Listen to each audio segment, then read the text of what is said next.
اور اس کے بعد یہ دیکھیں وائپس، اپنے گھر میں وائپس اپنے گھر میں وائپس ضرور رکھیں، اور جب آپ باہر سے آتے ہیں اس کو وائپس کے ساتھ اپنے فون خاص کر، اور میں نے ادھر دیکھا ہے کہ ہاں نکالیں اس کو اور ہاتھ صاف کر کے دکھائیں فون آپ باہر فون، کیونکہ سب کے پاس ہیں، باہر آپ ہاتھ لگاتے ہیں، آپ اگر رکشوں پہ آ رہے ہیں یا اپنی گاڑی میں ہیں، موٹر بائک پہ ہے، یا آپ گروسری کر کے لے کے آ رہے ہیں، تو آپ کے ہاتھ وہ شاپنگ بیگ کو لگے ہیں، ڈور کو لگے ہیں، کسی چیز کو لگے ہیں، فون کو لگے ہیں بار بار، تو پلیز آپ فون کو لگائیں نا منہ کے آگے، کان کے آگے، انٹل آپ نے اس کو اچھی طرح وائپ نہیں کیا. اپنے فون کو وائپس کریں، اپنی وہ گروسری جو لے کے اس کو اچھی طرح دھو کے رکھیں، اپنے شوز جو ہیں ان کو سپرے بھی ملتی ہے وائپس ہیں، ان کو نیچے صاف کریں، اپنے بیڈ روم میں نہ لے کے جائیں. اور یہ ساری چھوٹی چھوٹی چیزیں ہیں، جب آتے ہیں آ کے آپ شاور لیں اور اپنے کپڑے جو ہیں وہ ایک دم دھونے کے لیے ڈال دیں یا کسی بیگ میں بند کر کے رکھ دیں. تو جب ہفتے کے بعد دھوتے ہیں سارے اکٹھے کپڑے دھو لیں، کیونکہ صابن اور ہر چیز کا خرچہ آتا ہے، تو میں انڈرسٹینڈ کرتی ہوں.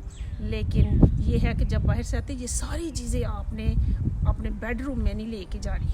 شوز آپ نے باہر ہونے چاہیے، آپ نے دوسرے بیڈ روم کے لیے اپنے علیحدہ شوز رکھیں، بیڈ روم کے لیے علیحدہ شوز جو باہر پہننے والے ہیں وہ. اور اگر آپ کے پاس وہ اسپرے ہے ڈس انفیکٹنگ اسپرے، تو وہ آتے ہی آپ گھر میں داخل ہوئیں تو ایک دم اپنے شوز پر وہ اسپرے کریں، تاکہ اگر کوئی جرمز ہیں تو وہ وہیں پر مار جائیں. تو اور دوسرے نمبر 3 ہے کہ ویکسین. اگر آپ کے ادھر، مجھے پتہ ہے کہ پاکستان میں بھی شروع ہو گئی ہے اور دوسرے ملکوں میں بھی لگ رہی ہے، ہمارے ادھر بہت ہی زیادہ لوگوں کو لگ گئی ہے. ہم دونوں نے دونوں شاٹ لے لیے، وی آر فائن، تو ہم اچھا محسوس کر رہے ہیں. تو لیکن اس کے باوجود بھی ہم ماسک اور ساری وہ جو گلوز ہیں، گائیڈ لائنز ہیں، وہ ان کو فالو کرتے ہیں. تو ویکسین جب بھی آپ کو موقع ملے، اگر سائن اپ کرنا ہے کمپیوٹر پہ، آن لائن کرنا ہے یا کہیں ادھر اسٹورز پہ ہے، اپنا نام فارم فل کریں اور ویکسین ضرور اپنی لیں. تو میرا خیال ہے کہ یہ بہت ضروری ہے. سنے انہوں نے اوپن کر دی ویکسین، تو آپ ویکسین سے دوڑے نا، اس کو لیں.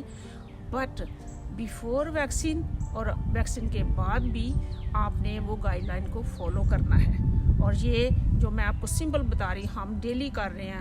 میں لگاتار میں اسکول میں بچوں کے ساتھ ہوتی ہوں، اپنے آفس میں کتنا اسٹاف ہے ان کے ساتھ ہوتی ہیں. ہیری صاحب آپ بتائیں، آپ سارا وقت ادھر ہوتے ہیں، اپنے جاب پہ ہاسپٹل میں ہوتے ہیں اور پیشنٹس کے ساتھ ہوتے ہیں. تو لگاتار میں وہاں پر جب ہم داخل ہوتے ہیں تو ہمارا ٹیمپریچر لیا جاتا ہے، پھر ایک فارم ہے جو ہمیں فل کرنا پڑتا ہے، اس پر ٹیمپریچر لکھتے ہیں، اپنا نام، اپنا ایڈریس، اور پھر یہ بھی بتانا پڑتا ہے کہ ہم آؤٹ آف اسٹیٹ نہیں گئے یا آؤٹ آف کنٹری نہیں گئے. یہ بہت ضروری ہے. اگر آپ آؤٹ آف اسٹیٹ جانا چاہتے ہیں بہت ضروری ہے، پھر جائیں. اگر نہیں تو نہ جائیں. اپنے دوستوں اور اپنے رشتہ داروں کو بہت ضروری ہے تو پھر ضرور جائیں، ورنہ اگر نہ ملے، گزارا ہو سکتا ہے تو ضرور کریں اور ایک دوسرے سے دور رہیں، کیونکہ یہی ایک سب سے آسان طریقہ ہے. اس پر کوئی پیسے نہیں لگتے کہ سوشل ڈسٹینسنگ رکھنے میں ہم کوئی خرچ نہیں ہوتا. تو جتنا آپ ایک دوسرے سوشل ڈسٹینس رکھیں گے اتنا ہی ہم ایک دوسرے کو محفوظ کریں گے. اور میں نے دیکھا ہے کہ یہ میں سن رہی ہوں، کیونکہ ہماری فیملیز بھی ادھر پیچھے ہمارے ملک میں ہیں، تو اتنا سنتی ہوں جی شادیاں ہو رہی ہیں اور برتھ ڈے سیلیبریشن ہو رہی ہے اور ایک دوسرے کے گھروں میں آ جا رہے ہیں، ماسک کوئی نہیں پہنا.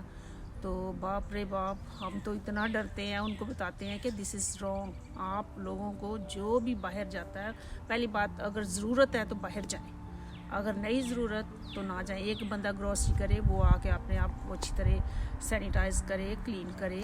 اور باقی جو ہیں اگر گھر میں رہیں تو اچھی بات ہے. اگر کسی نے کام پہ جانا ہے، ادھر بھی سارے وہ گائیڈ لائن بتاتے ہیں تو اس کو فالو کریں. تو شادی بیاہ بھی رک جو بابا، صحت جو ہے وہ سب سے ضروری ہے، کیونکہ صحت نہیں تو شادی بیاہ اور ایک بندہ بیمار اور ساری پوری فیملی، کیونکہ ہماری جوائنٹ فیملی کا سسٹم ہے، تو سارے لوگ بیمار ہو جائیں گے. خدا نہ کرے کہ کسی کو وہ کچھ ہو جائے تو کتنی پریشانی والی بات ہے.